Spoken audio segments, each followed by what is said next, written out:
நேற்று கிளாஸ்ல நம்ம என்ன பார்த்துருந்தோம்னா மேக்கிங் ஆஃப் த கான்ஸ்டியூஷன் அப்படின்ற டாபிக் பார்த்துருந்தோம். ஸோ மேக்கிங் ஆஃப் த கான்ஸ்டியூஷன்ல வந்து ஒரு கான்ஸ்டியூஷன் அப்படின்றது வந்து உருவாகிறதுக்கான ஐடியாலேருந்து நம்ம பார்த்துருப்போம். ஃபர்ஸ்ட் ஐடியா கொடுத்தது யாரு? 1934 எம்என் ராய் கொடுத்திருப்பாரு. ஸோ அந்த கான்ஸ்டியூஷன்ற ஒரு டாக்குமெண்ட்டை உருவாக்குறதுக்கு அமைக்கப்பட்ட ஒரு குழு தான் கான்ஸ்டியூண்ட் அசம்பிளி. ஸோ அந்த கான்ஸ்டியூண்ட் அசம்பிளியில் எவ்வளோ ஸ்ட்ரென்த் இருந்தாங்க, அந்த அதில் எவ்வளோ மெம்பர்ஸ் இருந்தாங்க, அந்த மெம்பர்ஸ்லாம் எப்படி எலெக்ட் பண்ணப்பட்டாங்க, partly elected and partly nominated அப்படின்லாம் சொல்லி பார்த்தோம். ஸோ அதில் வந்து எப்படி ரிசர்வேஷன், அதில் இருக்கக்கூடிய மெம்பர்ஸ்க்கு ரிசர்வேஷன் கொடுத்துருப்பாங்க. 3 கேட்டகரியாக கொடுத்துருப்பாங்க. ஜென்ரல்ஸ், முஸ்லீம்ஸ், சீக்ஸ் அப்படின்லாம் சொல்லி கொடுத்துருப்பாங்க. ஓகேவா? ஸோ அப்புறம் ஒரு அந்த கான்ஸ்டியூஷன் அசம்பிளியோட சிம்பிள் என்ன, ஓகேவா? ஸோ அதெல்லாம் பார்த்துருப்போம்.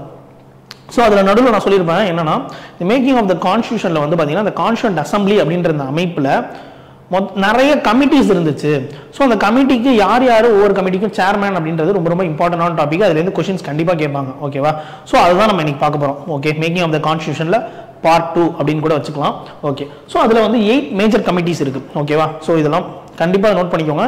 எனக்கு தெரிஞ்சு இதுலேருந்து கண்டிப்பாக ஃபேக்சுவலாக கேட்கணும் அப்படின்னா, இப்போ வந்து ஃபேக்சுவலாக தான் யூபிஎஸ்சியுமே ஃபேக்சுவலாக கேட்டுட்டு இருக்கான், அண்ட் டிஎன்பிஎஸ்சியுமே வந்து பார்த்தீங்கன்னா ஃபேக்சுவலாக நிறைய கொஸ்டின்ஸ் கேட்குறான். ஸோ அதில் வந்து இந்த 8 மேஜர் கமிட்டிஸ் அண்ட் ஃபர்தராக இருக்கக்கூடிய மைனர் கமிட்டிஸ் வந்து நம்ம இன்னைக்கு பார்த்துருவோம். ஸோ இதுலேருந்து கண்டிப்பாக கொஸ்டின்ஸ் வரலாம். ஓகேவா? ஓகே, ஸோ 8 மேஜர் கமிட்டிஸ் அந்த கான்ஸ்டியூண்ட் அசம்பிளி அப்படின்ற அந்த அமைப்பில் இருந்த கமிட்டிஸ் தான் நம்ம பார்க்குறோம். ஓகேவா? ஸோ அந்த 8 மேஜர் கமிட்டிஸ் என்ன அப்படின்னா, யூனியன் பவர் கமிட்டி அப்படின்னு சொல்லி ஒரு committee. Okay, union power Jawaharlal Nehru. Okay, so நம்ம ஒரு லைக் நம்மளா ஒரு ஓனா ஒரு அண்டர்ஸ்டாண்டிங்காக சில விஷயங்கள் சொல்கிறேன், அப்படி ஞாபகம் வச்சுக்கோங்க. Union power, union constitution. So யூனியன்றது தான் சென்ட்ரல் கவர்மெண்ட்ன்ற மாதிரி. Okay, so union power, union constitution, இது எல்லாமே மோஸ்ட் பவர்ஃபுல்லாக யாரு? பிரைம் மினிஸ்டராக இருந்த ஜவஹர்லால் நேரு. ஸோ அந்த யூனியன் பவர், யூனியன் கான்ஸ்டியூஷன் அப்படின்றது எல்லாமே வந்து பார்த்தீங்கன்னா ஜவஹர்லால் நேருட்ட இருக்கு. ஓகேவா? ஸோ அப்புறம் ப்ரொவின்ஸ் அப்படின்னா என்ன அர்த்தம்? ஸ்டேட் அப்படின்ற மாதிரி தானே அர்த்தம். ஸோ அந்த ஸ்டேட்ஸ் எல்லாம் உருவாகிறதுக்கு யார் காரணமா இருந்தா? சர்தார் வல்லபாய் பட்டேல். ஸோ அவர் தான். ஸோ ப்ரொவின்ஷியல் கான்ஸ்டியூஷன் அப்படின்னு பார்க்கும்போது அது வந்து சர்தார் வல்லபாய் பட்டேலா இருந்தாங்க. ஓகேவா? Okay okay, so union power, union constitution அப்படின்னு வரும்போது மோஸ்ட் பவர்ஃபுல் பர்சனான ஜவஹர்லால் நேரு பிரைம் மினிஸ்டர் வந்து சேர்மனா இருந்திருப்பாரு. ஓகே, ப்ரொவின்ஷியல் கான்ஸ்டியூஷன் அப்படின்ற கமிட்டிக்கு வந்து பட்டேல் இருந்திருப்பாரு. ஓகே, ப்ரொவின்ஸ் அப்படின்றது ஸ்டேட்ஸ் அப்படின்னு சொல்லி பார்த்தோம். ஸோ ஸ்டேட் எல்லாத்தையும் உருவாகிறதுக்கு காரணமா இருந்தவர், எல்லாத்தையும் ஒன்றிணைச்சு அதை உருவாக்குனதுக்கு காரணமா இருந்தவர் வந்து பட்டேல். அதனால அப்படி ஞாபகம் வச்சுக்கலாம். ப்ரொவின்ஷியல் கான்ஸ்டியூஷன் அப்படின்ற கமிட்டி வந்து சர்தார் வல்லபாய் பட்டேல் அப்படின்னு சொல்லி ஞாபகம் வச்சுக்கலாம். ப்ரொவின்ஷியல் கான்ஸ்டியூஷன் பட்டேல் இப்படி கூட ஞாபகம் வச்சுக்கோங்க. P for P. Okay, so அடுத்து டிராஃப்டிங் கமிட்டி. இது எல்லாருக்குமே தெரியும். ஓகே, டிராஃப்டிங் கமிட்டி அப்படின்றவங்க தான் வந்து பார்த்தீங்கன்னா கான்ஸ்டியூஷனை ரெடி பண்ணது இந்த கமிட்டி தான், டிராஃப்டிங் கமிட்டி. ஸோ இந்த டிராஃப்டிங் கமிட்டிக்கு சேர்மனாக இருந்தது வந்து யாரு? எல்லாருக்குமே தெரிஞ்சவர் தான், doctor B.R. Ambedkar. Okay okay, so rules of procedure. Okay, so இப்போ வந்து பார்த்தீங்கன்னா ஒரு கமிட்டி, ஒரு கான்ஸ்டியூண்ட் அசம்பிளி அப்படின்னு ஒன்று இருக்குன்னா, இப்போ லோக்சபா அப்படின்னு இருக்குன்னா லோக்சபாவுக்கு சில ரூல்ஸ் இருக்கும், ரூல்ஸ் ஆஃப் லோக்சபா இருக்கும். ஓகே, ஸோ அந்த மாதிரி இந்த ரூல்ஸ் ஆஃப் ப்ரொசீஜர் கமிட்டி அப்படின்றது வந்து யார் சேர்மனாக இருந்தாங்கன்னா ராஜேந்திர பிரசாத். ரூல்ஸுக்கு ராஜேந்திர பிரசாத். ஓகேவா? ரூல்ஸ்க்கு ராஜேந்திர பிரசாத் தான் பிரசிடென்டா இருந்திருப்பார் இல்லையா? ஸோ அப்படி ஞாபகம் வச்சுக்கலாம். ரூல்ஸ் போடுறது, அந்த மாதிரி ஒரு ஆர்டர், அதெல்லாம் வந்து பிரசிடென்ட் ராஜேந்திர பிரசாத். மற்றபடி ஃபுல் பவர் வந்து பார்த்தீங்கன்னா யூனியன் பவர் அண்ட் யூனியன் கான்ஸ்டியூஷன்லாம் ஜவஹர்லால் நேரு. ப்ரொவின்ஷியல் கான்ஸ்டியூஷன் வந்து பார்த்தீங்கன்னா Patel, P for P, and ரூல்ஸ்க்கு வந்து Rajendra Prasad, R for R ஞாபகம் வச்சுக்கோங்க. ஸோ அடுத்து ஸ்டேட்ஸ் கமிட்டி. ஓகே, இந்த ஸ்டேட்ஸ் கமிட்டியுமே வந்து ஞாபகம் வச்சுக்கோங்க. ஸ்டேட்ஸ் கமிட்டி டைரக்டா கேட்டுட்டாங்கன்னா அது வந்து Jawaharlal Nehru. Okay, states committee. Provincial கான்ஸ்டியூஷன்னா சர்தார் வல்லபாய் பட்டேல். ஓகே, அதுவே ஸ்டேட்ஸ் கமிட்டினா அதுவும் ஜவஹர்லால் நேரு தான். Okay, so union power, union constitution, states, இது எல்லாமே வந்து ஜவஹர்லால் நேரு தான். ஓகே ஓகே, ஸோ அடுத்து ஸ்டீரிங் கமிட்டி. ஸ்டீரிங் கமிட்டினா வந்து பார்த்தீங்கன்னா Rajendra Prasad. Okay, steering committee அப்படின்றது எப்படி ஞாபகம் வச்சுக்கலாம்னா, இதுலையுமே R வருது அப்படின்னு சொல்லி ஸ்டீர் அப்படின்னு வருது. ஸோ R for Rன்னு ஞாபகம் வச்சுக்கலாம். இல்லை ஸ்டீரிங் வந்து பார்த்தீங்கன்னா ராஜேந்திர பிரசாத் சம்திங் ஞாபகம் வச்சுக்கோங்க. ஓகேவா? Okay, so union power, union constitution, state committee, இது மூணுக்குமே ஜவஹர்லால் நேரு. ப்ரொவின்ஷியல் கான்ஸ்டியூஷனுக்கு வந்து பட்டேல். ரூல்ஸ் கமிட்டிக்கும் ஸ்டீரிங் கமிட்டிக்கும் ராஜேந்திர பிரசாத் ஞாபகம் வச்சுக்கோங்க. ஓகே, ஸோ அடுத்தது 8வது கமிட்டி. ஓகே, 8 மேஜர் கமிட்டிஸ்ல 8th கமிட்டி. ஓகே, என்னன்னா advisory committee on fundamental rights, minorities, tribal and excluded areas அப்படின்றது தான் இந்த கமிட்டி. ஸோ இதுக்கு வந்து யார் இருந்திருப்பானா சர்தார் வல்லபாய் பட்டேல் தான். Okay, advisory committee on fundamental rights, minorities, tribal and excluded areas committee அப்படின்றதுக்கான சேர்மன் வந்து சர்தார் வல்லபாய் பட்டேல் தான் இருந்திருப்பாரு. ஸோ இதுல சப் கமிட்டியா வந்து பாத்தீங்கன்னா ஒரு 5 சப் கமிட்டி இருக்கும். அந்த கமிட்டிக்குள்ளார கமிட்டி, ஓகேவா? ஸோ அந்த sub committees fundamental rights sub committee யாரு அப்படின்னா இந்த இதுல 5 சப் கமிட்டி இருக்கு. அதுல ஃபண்டமெண்டல் ரைட்ஸ்க்கான எஃப்ஆர்ன்றது ஃபண்டமெண்டல் ரைட்ஸ்க்கான சப் கமிட்டி யாருன்னா ஜேபி கிருபால்னி. ஜேபி கிருபால்னி அப்படின்றவர் தான் இந்த ஃபண்டமெண்டல் ரைட்ஸ்க்கான சப் கமிட்டில இருந்திருப்பாரு, ஓகேவா? சோ அடுத்து மைனாரிட்டிஸ் சப் கமிட்டி. ஓகே, மைனாரிட்டிஸ்க்கான சப் கமிட்டி வந்து பாத்தீங்கன்னா ஹச்சி முகர்ஜி. மைனாரிட்டிக்கு Mukherjee, okay, M for M, மைனாரிட்டிக்கு முகர்ஜி.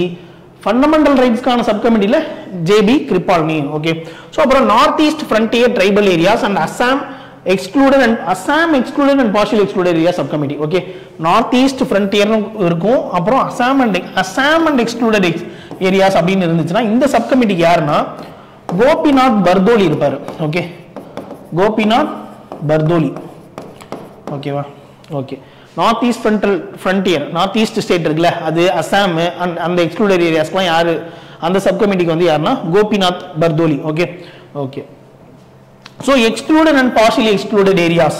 Okay, generally இந்த நார்த் ஈஸ்ட் ஃப்ரண்டியரோட உள்ள அசாமோட உள்ள excluded and partially excluded areasனா Gopinath Bardoli. excluded and partially excluded areas sub committee அப்படின்றது வந்து பாத்தீங்கன்னா யாருன்னா இந்த சப் கமிட்டிக்கு வந்து பாத்தீங்கன்னா ஏவி தாக்கர் அப்படின்றவர் இருப்பார். Okay, AV Thakkar. Okay, excluded அப்படின்றது ஏவி தாக்கர். ஸோ இந்த north west frontier tribal areas அப்படின்ற இந்த சப் கமிட்டிக்கு பர்டிகுலரா ஒரு சேர்மேன் அப்படின்றவரை வந்து அப்பாயிண்ட் பண்ணல. ஆனா இதுல தான் வந்து பாத்தீங்கன்னா north west frontier. Okay, north west frontier அப்படின்னாலே உங்களுக்கு வந்து யார் ஞாபகம் வருவாங்கன்னா ஃபாதர் ஆஃப் நார்த் வெஸ்ட் அப்படிங்கும் போது நமக்கு யார் ஞாபகம் வருவா? இந்த குடைக்கிட்மட்கர் மூவ்மெண்ட், கான் அப்துல் காஃபர் கான் ஞாபகம் வராரா? ஓகே, ஓகே, ஃப்ரண்டியர் காந்தி அப்படின்னு கூட சொல்லுவாங்க அவரை. ஓகே, சோ அவர் வந்து இதுல மெம்பரா இருப்பார். ஓகே, கான் அப்துல் காஃபர் கான் அப்படின்றவர் இதுல மெம்பரா இருப்பார். ஆனா இதுல வந்து சேர்மேன் அப்படின்னு சொல்லி யாருமே இல்லை.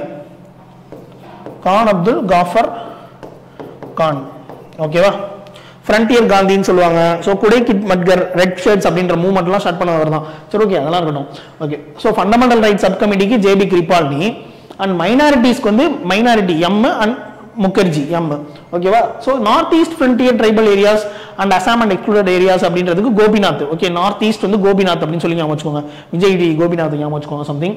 So excluded and partially excluded area sub committee அப்படிங்கும் போது வந்து பாத்தீங்கன்னா AV Thakkar. Excluded எக்ஸ்க்ளூசிவா excluded and பார்ஷியலிக்காக ஒரு சப் கமிட்டி அப்படிங்கும் போது தாக்கர் பயங்கரமா நம்ம இப்ப தாக்கப்பட்டோம்னா தனிமைப்பட்டே இருப்போம்ல, அப்படி ஞாபகம் வச்சுக்கோங்க. கம்ப்ளீட்டா எக்ஸ்க்ளூடட்ன்ற வேர்டு மட்டும் இருக்கக்கூடிய ஒரு சப் கமிட்டி. ஓகே, சோ அது வந்து எக்ஸ்க்ளூடட் அப்படிங்கும் போது தனிமைப்பட்டிருக்கும், எப்பனா பயங்கரமா தாக்கப்பட்டுட்டோம் அப்படின்னு சொல்லி ஞாபகம் வச்சுக்கோங்க. Okay, okay. ஸோ நெக்ஸ்ட் வந்து பாத்தீங்கன்னா 8 மேஜர் கமிட்டிஸ் பார்த்துட்டோம். அடுத்து வந்து பாத்தீங்கன்னா 8 மைனர் கமிட்டிஸ். ஸோ 8 மைனர்ல நிறைய மைனர் கமிட்டிஸ் இருக்கும். ஸோ அது என்னன்னு பார்க்கலாம். மைனர் கமிட்டிஸ் அப்படின்றது வந்து பாத்தீங்கன்னா ஃபினான்ஸ் ரிலேட்டடான minor committee. Okay, finance committee அப்படின்றது வந்து யாருன்னு பாத்தீங்கன்னா ராஜேந்திர பிரசாத். ஓகே, ஃபினான்ஸ்க்காக வந்து பாத்தீங்கன்னா ராஜேந்திர பிரசாத் இருப்பார். ஃபினான்ஸ்க்கான மைனர் கமிட்டி. கிரெடென்ஷியல் கமிட்டி அப்படின்றது வந்து யாருன்னா கிரெடென்ஷியல், அதுலயே ரைமிங்கா வரும், Krishnamachari, Alladi Krishnaswamy. Okay, credential committee வந்து பாத்தீங்கன்னா கிருஷ்ணசாமி. ஓகேவா? Sorry, Alladi Krishnaswamy. Credential committee வந்து Alladi Krishnaswamy. Okay, okay. So finance வந்து ராஜேந்திர பிரசாத், கிரெடென்ஷியல் வந்து கிருஷ்ணசாமி. கிரெடென்ஷியல் கிருஷ்ணசாமி அப்படின்னு சொல்லி எல்லாம் ரைமிங்கா இருக்கும். ஓகே, ஸோ அப்படி ஞாபகம் வச்சுக்கோங்க, கிரெடென்ஷியல் அண்ட் கிருஷ்ணசாமி. இதெல்லாம் நோட்ஸ் எடுத்து வச்சுக்கோங்க. ஓகே, ஸோ ஹவுஸ் கமிட்டி வந்து பாத்தீங்கன்னா பட்டாபி சீதாராமையா. பட்டாபி சீதாராமையா தான் ஹவுஸ் கமிட்டிக்கு சேர்மன். பட்டாபி வந்து பாத்தீங்கன்னா ஹவுஸ் கமிட்டிக்கு வந்து சேர்மனா இருந்திருப்பாரு. ஸோ ஆர்டர் ஆஃப் பிசினஸ் வந்து பாத்தீங்கன்னா முன்ஷி. ஓகே, முன்ஷி. ஓகே, முன்ஷி அப்படின்றவர் தான் வந்து பாத்தீங்கன்னா நம்ம ஆல்ரெடி பார்த்துருப்போம் அந்த நேம். எங்கன்னா பிரியாம்பிள்ல முன்ஷி அப்படின்றவர் தான் என்ன சொல்லியிருப்பாரு, preamble horoscope of the constitution அப்படின்னு சொல்லியிருப்பாரு. ஸோ ஹாரோஸ்கோப் அப்படிங்கிறது வந்து என்னன்னா ஒரு ஜாதகம் அப்படின்னு சொல்றோம்ல. ஸோ அந்த மாதிரி ஒரு முன்ஷி அப்படின்றவர் வந்து ஒரு முனிவர் தான் வந்து ஹாரோஸ்கோப் பத்தி பேசியிருப்பாரு. ஸோ அதனால பிசினஸ்க்கும் நம்ம ஜாதகம் பார்க்குறோம் அப்படின்னு சொல்லி சம்திங் ரிலேட் பண்ணிக்கோங்க, முனிவரை பார்க்குறோம் அப்படின்னு சொல்லி ஞாபகம் வச்சுக்கோங்க. ஓகே, ஸோ அடுத்தது வந்து பார்த்தீங்கன்னா பிசினஸ்க்கு வந்து முன்ஷி, ஹவுஸுக்கு வந்து பட்டாபி சீதாராமையா, கிரெடென்ஷியல் கிருஷ்ணமசாமி ரைமிங்கா இருக்கு, ஃபினான்ஸ் வந்து Rajendra Prasad. Okay, so finance commission இப்படி ஞாபகம் வச்சுக்கோங்க. ஃபினான்ஸ் கமிஷனை யார் போடுவா? ஃபினான்ஸ் கமிஷன் ஆர்டிகல் 280 வரும். ஃபினான்ஸ் கமிஷனை யார் போடுவா அப்படின்னு பார்த்தீங்கன்னா 5 வருஷத்துக்கு ஒரு தடவை பிரசிடென்ட் தானே போடுவார். ஸோ ஃபர்ஸ்ட் பிரசிடென்ட் வந்து ராஜேந்திர பிரசாத் தானே. ஸோ அதனால ஃபினான்ஸ் கமிட்டி, மைனாரிட்டி கமிட்டியில் ஃபினான்ஸ் கமிட்டி வந்து யாருன்னா Rajendra Prasad. House committee Pattabhi Sitaramayya, credential Krishnaswamy ரைமிங்கா இருக்கு. பிசினஸ் வந்து பிசினஸ் ஸ்டார்ட் பண்றதுக்கு முன்னாடி ஒரு முனிவரை பார்த்து ஒப்பீனியன் கேட்குறோம் அப்படின்னு சொல்லி ஞாபகம் வச்சுக்கோங்க. Okay, so ad hoc committee on national flag. Okay, so இந்த நேஷனல் ஃபிளாக்கான ஆட் ஹாக் கமிட்டி, நேஷனல் ஃபிளாக்ன்றது ஒரு இந்தியாவோட ஒரு அடையாளம் இல்லை. ஸோ அதை ரெப்ரசென்ட் பண்ணணும் அப்படின்னா, ஸோ இந்தியாவோட அடையாளமா வெளிநாட்டிலலாம் யாரை ரெப்ரசென்ட் பண்ணுவாங்க அப்படின்னா பிரசிடென்ட் தானே. ஸோ அதனால இங்கேயும் பிரசிடென்ட் தான். ஓகே, ராஜேந்திர பிரசாத். நேஷனல் ஃபிளாக்கான ஆட் ஹாக் கமிட்டியும் ராஜேந்திர பிரசாத் தான். ஓகேவா? ஓகே, ஸோ எப்படி ஞாபகம் வச்சுக்கோங்கன்னா நேஷனல் ஃபிளாக்னா இந்தியாவோட ஒரு அடையாளம். ஓகே, ஸோ அதே மாதிரி வெளிநாட்டிலலாம் இந்தியாவோட அடையாளமாக வந்து யாரோட நேமில் எல்லா ஒப்பந்தங்களும் இன்டர்நேஷனல் ட்ரீட்டிஸும் சைன் ஆகும், பிரசிடென்ட் நேமில் தானே சைன் ஆகும். ஸோ அப்படி ஞாபகம் வச்சுக்கோங்க. நேஷனல் ஃபிளாக் அப்படின்றது இந்தியாவோட அடையாளம், ராஜேந்திர பிரசாத் அப்படின்றது இந்தியாக்கான அடையாளம் அப்படின்னு சொல்லி பிரசிடென்ட் அப்படின்னு ஞாபகம் வச்சுக்கோங்க. ஸோ ஃபங்க்ஷன்ஸ் கான்ஸ்டியூண்ட், இந்த கொஸ்டினை வந்து நான் ரீசெண்டாக ஒரு டெஸ்ட்ல எம்சிக்யூவா பார்த்தேன். ஓகேவா? So functions of the constituent assembly அப்படின்றதுக்கு யார் வந்து ஹெட்டாக இருந்திருப்பா அப்படின்னு சொல்லி கேட்டாங்க. ஃபங்க்ஷன்ஸ் ஆஃப் த கான்ஸ்டியூண்ட் அசம்பிளிக்கு வந்து ஜிவி மௌலாங்கர் அப்படின்றவர் தான் ஹெட்டாக இருந்திருப்பார். ஜிவி மௌலாங்கர். இந்த கொஸ்டின் வந்து இம்பார்ட்டன்ட் பார்த்துக்கோங்க. ஸோ கேட்டாங்க, டெஸ்ட்ல கூட கேட்டிருந்தாங்க. ஃபங்க்ஷன்ஸ் ஆஃப் கான்ஸ்டியூண்ட் அசம்பிளி யாருன்னா G V Mavalankar. Okay, ad hoc committee on the எஸ்சின்றதுன்னா supreme court. Ad hoc committee on supreme court. Okay, ad hoc committee on supreme court யாரு? Ad hoc committee on citizenship யாரு அப்படின்னா இந்த ரெண்டு கமிட்டிக்குமே வந்து பாத்தீங்கன்னா வரதாச்சாரி அப்படின்னு ஒருத்தர் இருப்பார். ஓகே, வரதாச்சாரி அப்படின்றவர் தான் இந்த ரெண்டு கமிட்டிக்குமே வந்து பாத்தீங்கன்னா ஹெட்டா இருந்திருப்பாரு. ஓகேவா? ஸோ அடுத்தது committee on the chief commissioner provinces. So இந்த கமிட்டி ஆன் சீஃப் கமிஷனர் ப்ரொவின்சஸும் வந்து பார்த்தீங்கன்னா பட்டாபி சீதாராமையா தான். Okay, Pattabhi Sitaramayya.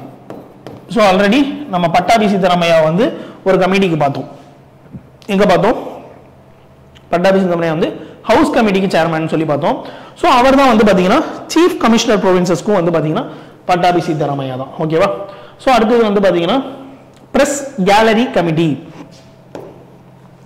Press, okay, press gallery committee அப்படின்றது Ushanath Sen.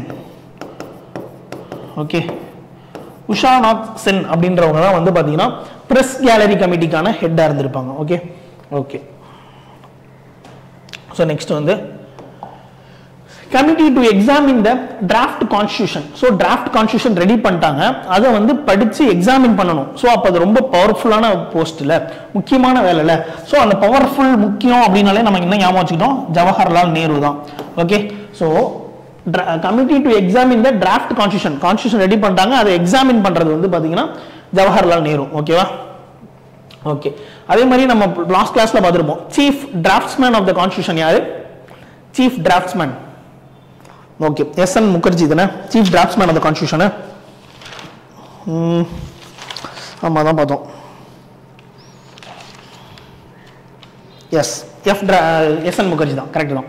Okay, chief draftsman of the constitution யாருன்னா எஸ்என் முகர்ஜி. ஸோ அதே மாதிரி இது வந்து committee to examine the draft constitution வந்து பாத்தீங்கன்னா ஜவஹர்லால் நேரு. ஓகேவா? ஸோ அடுத்தது லிங்குவிஸ்டிக் ப்ராவின்ஸ், லிங்குவிஸ்டிக் ப்ராவின்சஸ்க்கான கமிட்டி வந்து யார் தலைமை தாங்கியிருப்பானா நம்ம ஆல்ரெடி பார்த்தோம். ஒரு இந்தியான்ற கண்ட்ரியை மொழிவாரி மாகாணமா பிரிக்கிறதுக்காக ஒரு 3 கமிட்டி போட்டிருப்பாங்க. ஓகேவா? S K Dhar, JVP committee and Fazal Ali committee. So அதுல லிங்குவிஸ்டிக் ப்ரொவின்சியல் கமிஷன் அப்படின்னாலுமே அது வந்து எஸ்கேதார் கமிட்டி, அந்த JVP committee, Fazal Ali committee தான். ஸோ அந்த மாதிரி லிங்குவிஸ்டிக் ப்ராவின்சஸ்க்கு வந்து பார்த்தீங்கன்னா எஸ்கேதார் தலைமையில தான் ஒரு கமிட்டி போட்டிருப்பாங்க. ஓகேவா? ஸோ இதை ஞாபகம் வச்சுக்கோங்க. லிங்குவிஸ்டிக் ப்ராவின்சஸ், மொழிவாரி மாகாணம் அப்படின்றதுக்காக எஸ்கேதார். ஓகே, ஈஸியா ஞாபகம் வச்சுக்கலாம். Committee on the financial provisions, committee on financial provisions யாருன்னா நளினி ரஞ்சன் சர்க்கார் அப்படின்னு ஒருத்தவங்க இருப்பாங்க. ஓகே, நளினி ரஞ்சன் சர்க்கார். ஸோ இவங்க தான் வந்து பார்த்தீங்கன்னா committee on the financial provisions. இது மட்டும் கொஞ்சம் ஞாபகம் வச்சுக்கோங்க, தனியாக ஞாபகம் வச்சுக்கோங்க. ஜென்ரலாக ஃபினான்ஸ் அப்படின்னா நம்ம பார்த்தோம், ஃபினான்ஸ்ன்றது ராஜேந்திர பிரசாத் அப்படின்னு சொல்லி பார்த்தோம். ஓகேவா? ஃபர்ஸ்ட் கமிட்டியே வந்து பார்த்தீங்கன்னா ஃபினான்ஸ் கமிட்டி தான். ஸோ அது வந்து Rajendra Prasad. Committee on financial provisions அப்படின்னு வரும்போது நளினி ரஞ்சன் சர்க்கார் அப்படின்றவங்க இருக்காங்க. ஓகேவா? ஸோ இந்த நளினி ரஞ்சன் சர்க்காரும் அண்ட் இந்த வரதாச்சாரிக்கும் ஒரு ஒற்றுமை இருக்கு. என்ன அப்படின்னு பார்த்தீங்கன்னா, வரதாச்சாரி அப்படின்றவர் இந்த கான்ஸ்டியூண்ட் அசம்பிளியோட not a constituent assembly member. இந்த கான்ஸ்டியூண்ட் அசம்பிளின்ற ஒரு அமைப்புல தானே இவ்வளவு கமிட்டிஸும் பார்க்குறோம், 8 மேஜர் கமிட்டிஸ், மைனர் கமிட்டிஸ்லாம் பார்க்குறோம். ஸோ அந்த கான்ஸ்டியூண்ட் அசம்பிளியில் இருக்கக்கூடிய மெம்பர்ஸ் வச்சு தான் ஒவ்வொரு கமிட்டியும் போடுவாங்க. ஆனால் ஒரு தனி எக்ஸப்ஷன் என்னன்னா, இந்த வரதாச்சாரியும் நளினி ரஞ்சன் சர்க்கார் அப்படின்றவங்களும் கான்ஸ்டியூண்ட் அசம்பிளியில் மெம்பராகவே இல்லை. Okay, not a constituent assembly member அப்படின்றத ஞாபகம் வச்சுக்கோங்க. இது ரொம்ப ஸ்பெசிஃபிக்காக இருக்கிறதுனால ரொம்ப டெப்த்தாக கேட்கணும்னா இதை கேட்கலாம். Varadachari is not a constituent assembly member அப்படின்றத ஞாபகம் வச்சுக்கோங்க. அதே மாதிரி நளினி ரஞ்சன் சர்க்கார் அப்படின்றவங்களும் not a constituent assembly member. இதெல்லாம் நோட் பண்ணி எழுதிக்கோங்க, இம்பார்ட்டன்டானது. Okay okay okay. ஸோ இவங்க 2 பேருக்கான ஒற்றுமை. ஓகேவா? ஸோ அகைன் ஒரு டைம் பார்த்துடலாம். ஸோ என்னன்னா, ஸோ 8 மேஜர் கமிட்டி இது ஈஸியாக பார்த்துடலாம். என்னன்னா, union power, union constitution, states committee, இது 3மே வந்து Jawaharlal Nehru. Okay, so union and states. So இந்த மாதிரி பவர்ஃபுல்லான பவர், கான்ஸ்டியூஷன் அப்படின்றது எல்லாமே வந்து பவர்ஃபுல்லான ஆளு. ரியல் பவர் வந்து யார் நம்ம கண்ட்ரியில் பிரைம் மினிஸ்டருக்கு தான் இருக்கு. ஓகே, நாமினல் பவர் தான் ராஜேந்திர பிரசாத் பிரசிடென்ட் கிட்ட இருக்கு. ஸோ ரியல் பவர்ன்றது ஜவஹர்லால் நேரு. அதை ஷார்ட்கட்டாக வச்சு நம்ம union power, union constitution, states committee, இது 3க்குமே ஜவஹர்லால் நேருன்னு சொல்லி பார்த்தோம். ஸோ அதே மாதிரி ப்ரொவின்ஷியல் கான்ஸ்டியூஷன், ப்ரொவின்ஷியல் அப்படின்னாலே ப்ரொவின்சஸ், மாகாணங்கள். ஸோ எல்லா மாகாணத்தையும் ஒன்றிணைச்சு இந்தியான்ற ஒரு கண்ட்ரியை உருவாக்குறதுக்கு ஒரு முக்கியமான காரணமா இருந்தவர் வந்து பாத்தீங்கன்னா வல்லபாய் பட்டேல். ஸோ அதனால வந்து பாத்தீங்கன்னா provincial Patel, P for P அப்படின்னு சொல்லி கூட ஞாபகம் வச்சுக்கலாம் நீங்க. ஓகேவா? ஸோ டிராஃப்டிங் கமிட்டி எல்லாருக்கும் தெரிஞ்சது தான், doctor B.R. Ambedkar. Okay, so states committee அப்படின்றது வந்து பாத்தீங்கன்னா இதுவும் பார்த்துட்டோம். ரூல்ஸ் போடுறது வந்து யாருன்னா, யாரோட பேர்ல எல்லா டாக்குமெண்ட்டும் வந்து இந்தியாவில் இருக்கக்கூடிய எல்லாமே சைன் ஆகும் அப்படின்னா பிரசிடென்ட் நேம்ல தான். ஸோ அதனால அப்படி கூட ஞாபகம் வச்சுக்கலாம். ஓகே, ரூல்ஸ் போடுறது வந்து பிரசிடென்ட் அப்படின்னு சொல்லி பார்த்துக்கலாம். So okay, R for R அப்படின்னு சொல்லி கூட ஞாபகம் வச்சுக்கோங்க. Rules committee Rajendra Prasad. Steering கமிட்டிலையும் ஆர் இருக்கு அப்படின்னு சொல்லி சொன்னேன். ஸோ அதனால ராஜேந்திர பிரசாத் அப்படின்னு சொல்லி ஞாபகம் வச்சுக்கோங்க. Okay, rules committee, steering committee ரெண்டுமே ராஜேந்திர பிரசாத் தான். ஓகே, ஸோ அடுத்து வந்து பார்த்தீங்கன்னா 8வது major committee, advisory committee on fundamental rights, minorities, tribal and excluded areas அப்படின்னு பார்த்தோம். இது வந்து பாத்தீங்கன்னா சர்தார் வல்லபாய் பட்டேல் தான். இந்த கமிட்டி கீழே ஒரு 5 சப் கமிட்டிஸ் இருக்கும். ஓகேவா? ஸோ அது என்னன்னா, ஃபண்டமெண்டல் ரைட்ஸ்க்கான சப் கமிட்டி யாரு? ஜேபி கிருபால்னி அப்படின்றவர். அடுத்தது வந்து பாத்தீங்கன்னா மைனாரிட்டிஸ்க்கான சப் கமிட்டி வந்து பாத்தீங்கன்னா முகர்ஜி, எம் ஃபார் எம், மைனாரிட்டிக்கான முகர்ஜி அப்படின்னு சொல்லி பார்த்தோம். நார்த் ஈஸ்ட் ஃப்ரண்டியருக்கான ஒரு சப் கமிட்டிஸ் வந்து பாத்தீங்கன்னா north east frontier area and Assam and excluded partial excluded ஏரியாஸ்னு சொல்லி பார்த்தோம். ஸோ இதுக்கு வந்து நார்த் ஈஸ்ட் ஃப்ரண்டியர் அப்படின்னாலே கோபிநாத் பர்தோலின்னு ஞாபகம் வச்சுக்கோங்க. வெறும் எக்ஸ்க்ளூடட் அப்படின்னா என்ன பார்த்தோம்? வெறும் கம்ப்ளீட்லி எக்ஸ்க்ளூடட்ல ஸ்டார்ட் ஆகுது. எக்ஸ்க்ளூடட் அப்படின்றதால எப்ப நம்ம எக்ஸ்க்ளூடடா இருப்போம், தனிமையா இருப்போம் அப்படின்னா யாராவது தாக்குனாங்கன்னா, ஸோ ஏவி தாக்கர் அப்படின்னு சொல்லி பார்த்தோம். ஓகேவா? ஸோ நார்த் வெஸ்ட் ஃப்ரண்டியர் அப்படின்னாலே உங்களுக்கு யார் ஞாபகம் வரணும்? ஃப்ரண்டியர் காந்தி. ஸோ அவர் வந்து சேர்மனா இருக்க மாட்டாரு, ஒரு மெம்பரா தான் இருப்பாரு. இந்த கமிட்டிக்கு சேர்மனே கிடையாது அப்படின்றதையும் ஞாபகம் வச்சுக்கோங்க. Okay okay. So next minor committees. Minor கமிட்டியில ஃபர்ஸ்ட் ஃபினான்ஸ்க்கான கமிட்டி. ஃபினான்ஸ் வந்து பாத்தீங்கன்னா ராஜேந்திர பிரசாத். ஃபினான்ஸ் கமிஷன் யார் போடுவா? பிரசிடென்ட் தான் பவர் இருக்கு. ஆர்டிகல் 280 ஃபினான்ஸ் கமிஷன் போடுறது 5 years ஒன்ஸ் வந்து பிரசிடென்ட் தான் கான்ஸ்டியூட் பண்ணுவாரு. ஸோ அதனால ஃபர்ஸ்ட் பிரசிடென்டான ராஜேந்திர பிரசாத் வந்து இருக்காரு. ஓகே, ஆனா அதுலயும் இன்னொரு எக்ஸப்ஷனையும் இங்கேயே ஞாபகம் வச்சுக்கோங்க.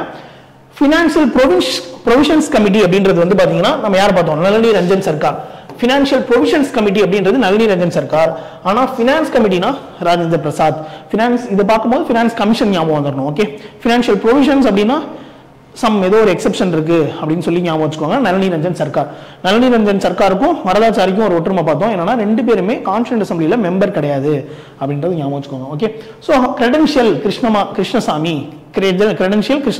ஸோ 2மே ரைமிங்கா இருக்கு. கிரெடென்ஷியல் கிருஷ்ணசாமி. ஸோ இந்த ஹவுஸ் கமிட்டி வந்து பட்டாபி சீதாராமையா அப்படின்னு சொல்லி பார்த்தோம். அதே மாதிரி சீஃப் கமிஷனர் ப்ரொவின்சஸ்க்கும் பட்டாபி சீதாராமையா தான். ஓகே, ஹவுஸ் கமிட்டியும் பட்டாபி சீதாராமையா, சீஃப் கமிஷனர் ப்ரொவின்சஸ்க்கும் வந்து பாத்தீங்கன்னா பட்டாபி சீதாராமையா தான். ஒரு பிசினஸ் ஆரம்பிக்கணும் அப்படின்னா நம்ம ஒரு முனிவரை பார்த்து ஒரு ஒப்பீனியன் கேட்குறாங்க, இது என்ன ஒர்க் அவுட் ஆகுமா அப்படின்னு ஒரு ஒப்பீனியன் கேட்குறோம் அப்படின்னு சொல்லி ஞாபகம் வச்சுக்கோங்க. ஆர்டர் ஆஃப் பிசினஸ் வந்து முன்ஷி. ஓகே, ஸோ இந்த முன்ஷி தான் வந்து பாத்தீங்கன்னா preamble is the horoscope of constitution அப்படின்ற ஒரு ஸ்டேட்மெண்ட். ஹாரோஸ்கோப் ஆஃப் கான்ஸ்டியூஷன் யார் சொன்னா அப்படின்னு சொல்லி பார்த்தாங்கன்னா முன்ஷி அப்படின்றதான் சொல்லியிருப்பாரு. So identity card of constitution Palkhivala சொல்லியிருப்பார்ல. ஸோ அந்த மாதிரி முன்ஷின்ற ஒரு ஹாரோஸ்கோப்னு சொல்லியிருப்பாரு. ஹாரோஸ்கோப்னா ஜாதகம் அப்படின்னு சொல்லி ஞாபகம் வச்சுக்கோங்க. ஸோ அதனால பிசினஸ் பார்க்கறதுக்கு முன்னாடி முனிவரை பார்க்குறோம் அப்படின்னு சம்திங் ஞாபகம் வச்சுக்கோங்க. ஓகேவா? So the ad hoc committee on national flag. Okay, national ஃபிளாக்ன்றது இந்தியாவை ரெப்ரசென்ட் பண்றது. அதே மாதிரி வெளிநாடுகளில் இந்தியாவை ரெப்ரசென்ட் பண்ணக்கூடியது யாரு? நம்ம நாட்டோட பிரசிடென்ட் தான். ஸோ அதனால ஃபர்ஸ்ட் பிரசிடென்டான ராஜேந்திர பிரசாத் தான் ஆட்ஹாக் கமிட்டி ஆன் நேஷனல் ஃபிளாகுக்கும் ஹெட்டா இருப்பாரு. ஸோ அடுத்தது functions of the constituent assembly. Constituent அசம்பிளியோட ஃபங்க்ஷன்ஸ். ஸோ இந்த கொஷின் வந்து நான் டெஸ்ட்லையும் 2-3 டெஸ்ட்லையும் பார்த்தேன். ஸோ அதனால இது இம்பார்ட்டன்ட். ஃபங்க்ஷன்ஸ் ஆஃப் கான்ஸ்டியூண்ட் அசம்பிளிக்கு வந்து ஜிவி மௌலாங்கர் வந்து ஹெட்டா இருக்காரு. ஓகேவா? ஸோ இந்த ஜிவி மௌலாங்கரை நம்ம மேக்கிங் ஆஃப் த கான்ஸ்டியூஷன்லேயே சொல்லி பார்த்தோம். என்ன அப்படின்னா, கான்ஸ்டியூண்ட் அசம்பிளி எப்பெல்லாம் கான்ஸ்டியூஷன் மேக் பண்றதுக்காக ஒரு மீட்டிங் போடுதோ அப்பெல்லாம் ராஜேந்திர பிரசாத் சேர்மனா இருப்பாரு, பிரசிடென்டா இருப்பாரு. ஓகே, சேர்மனாவோ பிரசிடென்டாவோ இருப்பாரு. ஓகே, ரெண்டுமே ஒண்ணுதான். அதுவே வந்து எனாக்டிங் த ஆர்டினரி லா, அதுவும் ஒரு ஃபங்க்ஷன் ஆஃப் கான்ஸ்டியூண்ட் அசம்பிளியா தான் இருந்துச்சு.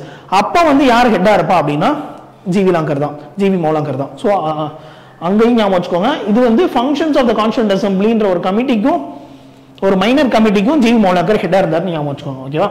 ஸோ அது ad hoc committee on supreme court citizenship, இந்த ரெண்டுத்துக்குமே வந்து பார்த்தீங்கன்னா வரதாச்சாரி தான். ஸோ இவர் வந்து not a constituent assembly member. அதே மாதிரி சீஃப் கமிஷனர் ப்ரொவின்ஸ் பார்த்தோம். ஓகே, பிரஸ் கேலரி வந்து பார்த்தீங்கன்னா உஷாநாத் சென் அப்படின்றது ஞாபகம் வச்சுக்கோங்க. Press gallery Ushanath Sen. ஓகேவா? ஓகே. ஸோ அடுத்தது committee to examine the draft கான்ஸ்டியூஷனை examine பண்ணணும், நல்லா ப்ராப்பராக ஸ்டடி பண்ணணும். ஸோ மோஸ்ட் பவர்ஃபுல்னாலே நம்ம பிரைம் மினிஸ்டர் தான் பார்த்தோம், ஜவஹர்லால் நேரு. ஓகேவா? So linguistic provinces, first linguistic province committee எது? Linguistic provinces. ஒரு இந்தியாவை வந்து லிங்குவிஸ்டிக் மொழிவாரி மாகாணங்களா பிரிக்கிறதுக்காக போடப்பட்ட முதல் குழுவே வந்து எஸ்கே தார் கமிஷன். ஓகே, ஜூன் 1948 இருந்து டிசம்பர் 1948 வரைக்கும் இருக்கும்.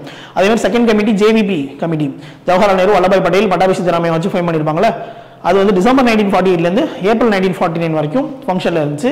அதே மாதிரி வந்து பாத்தீங்கன்னா அடுத்து மூணாவதா போடப்பட்ட கமிட்டி தான் ஃபசல் அலி கமிட்டி. அதுல வந்து KM பணிக்கர், ஹச்சன் குன்சுருலாம் இருப்பாரு. ஓகே, ஸோ அது வந்து பாத்தீங்கன்னா ஓகே, இதெல்லாம் அவுட் ஆஃப் த டாபிக் தான், பட் சொல்றேன். ஓகே, ஸோ அந்த மாதிரி லிங்குவிஸ்டிக் மொழிவாரி மாகாணம் பிரிக்கிறதுக்காக போடப்பட்ட முதல் குழு எஸ்கே தார். ஸோ அதை வச்சு நீங்க ஞாபகம் வச்சுக்கலாம், லிங்குவிஸ்டிக் ப்ராவின்ஸ் கமிட்டிக்கு ஹெட் யாரு அப்படின்றத எஸ்கே தார்னு ஞாபகம் வச்சுக்கலாம். Committee on the financial provisions வந்து பாத்தீங்கன்னா Nalini Ranjan Sarkar. Finance sub committee minor கமிட்டியில ஃபினான்ஸ் கமிட்டி வந்து யாருன்னா ஃபினான்ஸ் கமிஷன் போடுறது பிரசிடென்ட். ஸோ ராஜேந்திர பிரசாத்னு சொல்லி ஞாபகம் வச்சுட்டோம். ஃபினான்ஷியல் ப்ரொவிஷன்ஸ்க்கான கமிட்டி அப்படின்னு பார்க்கும்போது நளினி ரஞ்சன் சர்க்கார் அப்படின்றவங்க. ஓகேவா? சரி, ஓகே ஓகே. ஸோ நெக்ஸ்ட் வந்து பார்த்தீங்கன்னா என்ன பார்க்கணும்னா டிராஃப்டிங் கமிட்டின்னு ஒன்று இருக்குல்ல. ஸோ இந்த டிராஃப்டிங் கமிட்டியில் யார் யாரெல்லாம் இருந்தா, இந்த கமிட்டி எப்போ போடப்பட்டுச்சு அப்படின்றத மட்டும் பார்ப்போம். வேற ஒன்றும் இல்லை. டிராஃப்டிங் கமிட்டி வந்து பார்த்தீங்கன்னா ஆகஸ்ட் 29, 1947 தான் இந்த கமிட்டியை உருவாயிருக்கும். இது மெயின் இம்பார்ட்டன்ட் ஃபேக்ட், இது கேட்பாங்க கண்டிப்பா. ஓகே, ஸோ அப்புறம் இதில் யார் யார் இருந்தா அப்படின்னு பார்த்தீங்கன்னா இதுக்கு ஒரு ஷார்ட்கட் சொல்றேன், ஈஸியாக ஞாபகம் வச்சுக்கலாம். ஓகேவா? அம்பேத், ஆல், கோ, ஷி, மா, மோ, க்ரி. ஓகே, ஸோ அம்பேத் அப்படின்னு ஞாபகம் வச்சுக்கோங்க. ஆல், கோ, ஷீமா, மோக்ரி, அது 2-3 டைம் சொல்லி பார்த்தீங்கன்னா ஈஸியாக ஞாபகம் வந்துடும். ஆல், கோ, ஷீமா, மோக்ரி, ஆல், கோ, ஷீமா, மோக்ரி அப்படின்னு சொல்லிட்டே இருங்க, ஞாபகம் வந்துடும். ஆல் அப்படின்றது வந்து அல்லடி கிருஷ்ணசாமி ஐயர். ஓகே, அல்லடி கிருஷ்ணசாமி. ஓகே, கோ அப்படின்றது கோபாலசாமி ஐயங்கார்.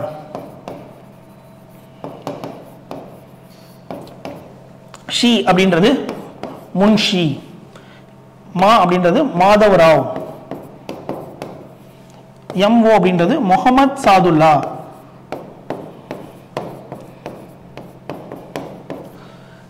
க்ரி அப்படின்றது கிருஷ்ணமாச்சாரி. ஓகே, ஸோ இதெல்லாம் தான் இவங்கெல்லாம் தான் வந்து பார்த்தீங்கன்னா டிராஃப்டிங் கமிட்டியில் யார் மெம்பர் இல்லை அப்படின்னு சொல்லி ஒரு 4 பேரை கொடுத்துட்டு கேட்கலாம். ஓகே, இதில் யார் யாரெல்லாம் டிராஃப்டிங் கமிட்டியில் மெம்பர் அப்படின்னு சொல்லி கேட்பாங்க. ஓகே, ஸோ இந்த நேம் எல்லாம் ஞாபகம் வச்சுக்கிட்டீங்கன்னா போதும். ஓகேவா? அம்பேத்கர் தான் சேர்மனாக இருப்பார். ஓகே, 3, 4, 5, 6, 7. இன்னொரு ட்விஸ்ட் இருக்கு, இது இல்லாத 2 பேருமே வந்து பார்த்தீங்கன்னா ஆப்ஷனில் இருக்கும். ஓகே, அது என்னென்ன பேர் அப்படின்னு பார்த்தீங்கன்னா மிட்டர் அப்படின்னு ஒரு பேர் இருக்கும், கைத்தான் அப்படின்ற ஒரு நேம் இருக்கும். ஓகேவா? மிட்டர். ஸோ இந்த 2 நேமும் ஞாபகம் வச்சுக்கோங்க. 7, 8, 9 பேர் இருந்திருப்பாங்க. ஆக்சுவலாக 9 நேம்ஸ் வந்து பார்த்தீங்கன்னா இந்த டிராஃப்டிங் கமிட்டி. ஆனால் இந்த 7 பேர் தான் மெயினான மெம்பர்ஸ். ஓகேவா? ஸோ இந்த முகமது சாதுல்லா அப்படின்றவருக்கு வந்து நடுவுலையே இந்த டிராஃப்டிங் கமிட்டி ஃபங்க்ஷன் ஆகிட்டு இருக்கும் போதே உடம்பு சரியில்லாமல் போயிருக்கும். அப்போ இவர் பிளேஸ்ல வந்து இவர் ஒர்க்கை டேக் ஓவர் பண்ணது வந்து Mitter. Okay okay, so M for M. Okay, so அப்படி ஞாபகம் வச்சுக்கோங்க. கிருஷ்ணமாச்சாரி கிருஷ்ணமாச்சாரியை வந்து ரீப்ளேஸ் பண்ணது கைத்தான். ஓகேவா? முகமது சாதுல்லா மிட்டர். சாரி, முகமது இவர் கிடையாது, மாதவராவை ரீப்ளேஸ் பண்ணது தான் மிட்டர். ஸோ எம் மாதவராவை ரீப்ளேஸ் பண்ணது தான் வந்து மிட்டர். மாதவராவ் அப்படின்றவருக்கு நடுவுலயே உடம்பு சரியில்லாமல் போயிருக்கும். ஸோ அப்புறம் அவரை ரீப்ளேஸ் பண்ணது வந்து மிட்டர். கிருஷ்ணமாச்சாரி இறந்திருப்பார், சம்திங் இறந்திருப்பாரா இல்லை ரொம்ப சீரியஸாக உடம்பு சரியில்லாமல் இருக்குமான்னு தெரியல. ஸோ அவர் வந்து பார்த்தீங்கன்னா மாதவராவை ரீப்ளேஸ் பண்ணது மிட்டர், எம் ஃபார் எம். கிருஷ்ணமாச்சாரியை ரீப்ளேஸ் பண்ணது கைத்தான். ஓகே, ஞாபகம் வச்சுக்கோங்க. ஓகே, ஸோ அவ்வளோதான். ஓகேவா? ஆல் கோ ஷீமா மோக்ரி. ஷார்ட்கட் வந்து ஷார்ட்கட்டை தனியாக எழுதி வச்சுக்கோங்க. ஆல் கோ ஷீ மா மோக்ரி அப்படின்றத எழுதி வச்சுக்கிட்டீங்கன்னா ஞாபகம் வந்துடும். அல்லடி கிருஷ்ணசாமி, கோபாலசாமி, முன்ஷி, மாதவராவ், முகமது சாதுல்லா, கிருஷ்ணசாமி. ஸோ மாதவராவை ரீப்ளேஸ் பண்ணது மிட்டர். அதே மாதிரி கிருஷ்ணமாச்சாரியை ரீப்ளேஸ் பண்ணது கைத்தான். அவ்வளோதான். ஓகே, ஸோ இப்போ எல்லா கொஸ்டினுமே ஆன்சர் பண்ணிடலாம். ஓகேவா? ஆகஸ்ட் 29, 1947. ஓகே, ஸோ இவங்க வந்து பார்த்தீங்கன்னா இன்னொரு அடிஷ்னலாக நவம்பர் 26 இவங்க ரெடி பண்ண கான்ஸ்டியூஷனை நவம்பர் 26, 1949 வந்து நம்ம அடாப்ட் பண்ண டேட் கேட்பாங்க. எப்போ அமலுக்கு வந்துச்சுன்னா அதுதான் ஜனவரி 26, 1950. அடாப்ட் பண்ண டேட் வந்து நவம்பர் 26, 1949. இந்த டேட் அன்னைக்கு அடாப்ட் பண்ணும்போது மொத்தம் 284 உறுப்பினர்கள் வந்து சைன் போட்டாங்க. மெம்பர் வந்து சைன்டு.